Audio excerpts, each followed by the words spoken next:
Hi everyone. Today's topic has 3 points, and you're going to want to stick around because the third point is a secret as to why you should be failing. Now I know that sounds a little crazy, but stick with me. So the topic we're discussing today is give me 9 minutes and I'll tell you why you are failing. Now, you have an idea in your mind that you just put in a little bit of effort in marketing and you get the word out about your book and it should start to sell like crazy, right? But you discover that this isn't the way that it works, and instead you only get crickets on the sale, on the sales for your book. Therefore, you're going to want to stick around because I'm going to tell you exactly why you're failing. So let's get into it. This is Chris Baird from selfpublishingmadeeasynow.com, where self-publishing doesn't have to be so hard. Hit the subscribe button if you'd like for me to make more videos like this one so you can help me beat the Google algorithm.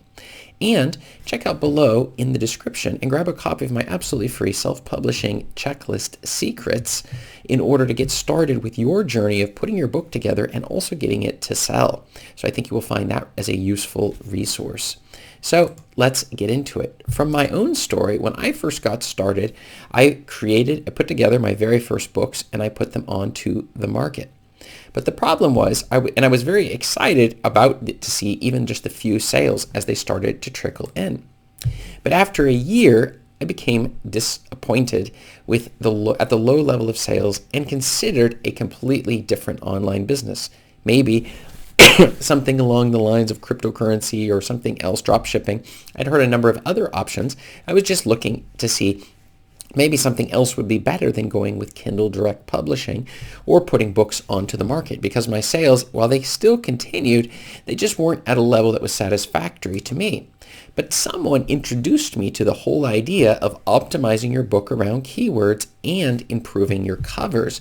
So what happened was I ended up fixing all of my books, and the thing is because I discovered that there wasn't the failures that I was making on my particular book, they weren't only just common to me, but they were common to a lot of people. And I wasn't even sure they really were failures, but I had tried everything else, so I figured why not give it a try. And so I fixed all of my books, I fixed the descriptions, and what happened was I started to see the sales jump. Now, there's a couple of things that I was doing completely wrong, the reason for these failures, and that's what we're going to go into. So give me 9 minutes and I'll tell you why you are failing. So far, you've given me 3, so let's stick around just for a few more. The first thing is you're making everything too complex and you're trying too many things at once. This is the first and top failure I'm saying that most people make. It's that we have in our mind that there's so many tools that we need to test. Now, I tell you the tools that I've tested way too many tools, but the tools that I found most useful, I put below with my affiliate links in the description you can check them out if you'd like, or maybe you have better tools. I always am interested. But the fact is if you're trying to go through courses and you're trying to do all these things on every tool at the same time, you're going to become overloaded. Even if you go one course at a time, it can sometimes be too much.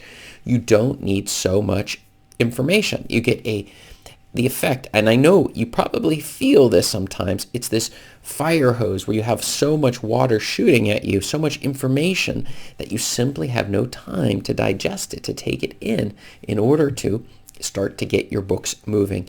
Rather, you get this analysis paralysis. You see so much information that you don't do anything. The other thing is that you know the right steps, but now we're going to do all of them at the same time. I've even seen here on YouTube some people who are like, they haven't even started getting their books self-published and they're already saying, okay, how am I going to do the marketing and how am I going to do this and how am I going to do that? And the answer is you shouldn't be doing these things until we've made progress on the very first steps, if that makes any sense. In other words, we're doing one step at a time, but you get overloaded, and this results in you never getting your book onto the market, and you say, oh, I guess I'm not clever enough to do this, which that's complete nonsense. Even a child could do this process if we go one step at a time and keep it easy, which is what we're all about. Now, the fake gurus, they're going to tell you you need to do all these complex steps or it's too complicated for you, but I'm telling you, you have the ability in you to both do the putting the book together and also the marketing steps that are necessary to get your books to sell. Let's get to the second one. You aren't using your time on the things that matter most. Now, I know what most people think. They think that if I just go into Facebook groups and talk with people a lot, or just watch a bunch more videos, that sometimes this is going to solve your problem. This is not going to solve your problem. I hired a coach to do this. I also do coaching for others. You can find it below in the description, my link for my coaching. If I have any slots available, you can just take a look. It'll show up there. But the thing is that it's exactly to help make sure that you're on track. And I don't want to discuss 50 steps ahead. We look at where you're at and figure out a plan to get you where you need to be to succeed at self-publishing. So this is something also that is definitely worth an investment. I invest in myself in this sense, and you need to consider whether or not are you making the progress you need? Do you feel a little overwhelmed? Do you feel off track? I can tell you, if you listen to my previous coaching coaching clients, that you will hear one of the things that's clear is that I break things down. They do not walk away overloaded. We focus on what is the next step, and then we try to walk through it through back and forth chatting between the coaching sessions. So this is something that you may find useful. If not with me, then with somebody else, but do it with somebody who actually has the experience. I've got 200 books on Amazon. I am very familiar with this process, and I am like a hawk in focusing on trying to find the easiest way to make sure your books are published quickly and effectively and without stressing you out or feeling that overwhelmed. But what are the things that are making your book not selling? You're failing to optimize your book. Your titles are terrible. Your covers are terrible. Your descriptions are non-existent. You don't have an author's profile. The look-through, maybe the formatting on your book, as I discussed before, I use Juto, which you can find below my affiliate link in the description, to make sure the formatting is flawless. Every single chapter, everything's lined up. All of these things, so when they do the look-through, they're going to see it there. Maybe you aren't getting the reviews in place. You haven't asked your family or friends or people outside. You don't have an email list. There's a number of these things. You're not running Amazon ads, and you're not doing content marketing, as we've talked about before. You can look in the description also in terms of if you need help on the content marketing side of things. There's a whole series of things, mistakes that you're making. And I'm telling you, don't do all of these at once. We start with one thing at a time. We choose one thing, and then we're going to get that in order.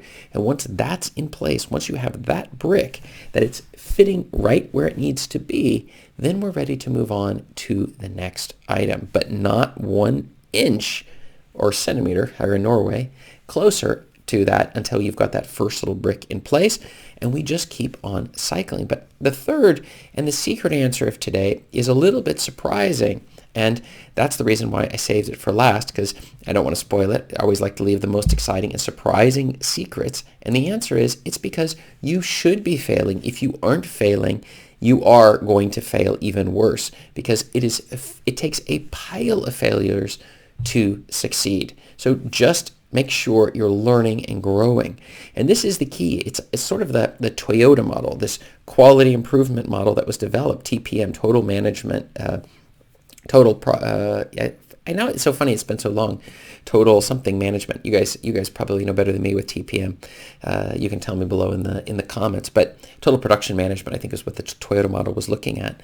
And the thing is, with this model, it's the idea that each time we do something, we make a mistake and we write it down. Make a checklist. And so when you make a mistake and learn something, write it down and say, what can I do better next time to not make that same mistake? And when you succeed, ask, why did I succeed? What do I need to do with these ads on the next round? And it's by going through this iterative process of repeating the same steps over and over and continually testing out a hypothesis. Maybe, for example, for me, I run ads on Microsoft, but now I'm seeing they're not working so well. So I've moved over to using Google instead. And so running ads on there. I have also, on Amazon, 100 million ads of mine have been shown to people on Amazon for my books. So you begin to understand and learn so that you can make adjustments and succeed. And as it's been said many times, but you may not have heard this before, we overestimate how much we think we can accomplish in just a couple months. But if you give a couple years to this process and continually learning, we underestimate just how much we can achieve if we hold the focus, we break things down and keep it easy, we learn from our failures, and we just continue growing in the process. You will be amazed at how many book sales you're going to be able to achieve. The people who've stuck around the longest, they're the ones who win. The people who are just dabbling, putting a toe in the water, and then next month maybe they're doing drop shipping, or you switch from your novels and do low content books. I don't know what you're thinking of switching around to, but maybe switching to some other business model. And I'm telling you, Kindle Direct Publishing and putting your books onto the market is by far the best and easiest way to get started. And when you have a book that's in you that you want to get out into the world, there is no better way of doing that than following through the steps that I lay out for you clearly on this channel and in that checklist you see below in the description. And so these are a couple of the things, but if you're not failing, well, you're not trying hard enough, because it's how many failures, like Thomas Edison with the light bulb.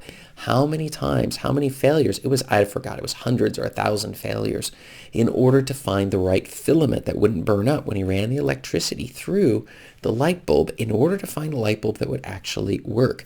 Anybody can get, when you run electricity through something, it to burn, but to make it not burn, but light up as it heats up with that electricity going through, that requires not a lot of success. You only need one success, a lot of failure.